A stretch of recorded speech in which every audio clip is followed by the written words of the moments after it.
Hi everyone, আজকে আমরা শিখবো মাত্র 10 সেকেন্ডে কিভাবে ম্যান্ডেলি ইউজ করে রেফারেন্সিং করা যায়। ফার্স্টে আমরা mendeley.com ওয়েবসাইটে যেয়ে mendeley ডেস্কটপ সফটওয়্যারটি ডাউনলোড করে ইনস্টল করে নিব। সফটওয়্যারটি ওপেন করলে আমরা এমন একটি ইন্টারফেস দেখতে পাবো। এখানে আমরা অ্যাডে ক্লিক করলে এখান থেকে যে কোনো পেপার আমরা ম্যান্ডেলেতে আপলোড করতে পারবো। সো আমাদের পেপার আপলোড করা হয়ে গিয়েছে।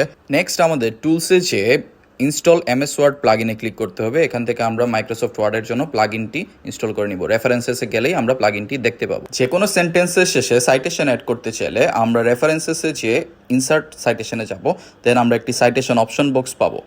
এখানে আমরা আর্টিকেলটির অথরের নাম অথবা টাইটেল সার্চ করে সিলেক্ট করে জাস্ট ওকে ক্লিক করব, দেন আমাদের অটোমেটেড ইনটেক্স সাইটেশনটি হয়ে যাবে। এবার যদি আমরা রেফারেন্স লিস্ট ক্রিয়েট করতে চাই, জাস্ট এখানে আমরা ইনসার্ট বিবলিওগ্রাফিতে ক্লিক করলে আমাদের রেফারেন্সটি চলে আসবে। যদি মাল্টিপল সাইটেশনস বা একটা এন্টায়ার ম্যানুস্ক্রিপ্টের সব সাইটেশনস একসাথে অ্যাড করে দেন রেফারেন্সে ক্লিক করি, দেন আমাদের পুরো লিস্টটা অটোমেটেড চলে আসবে।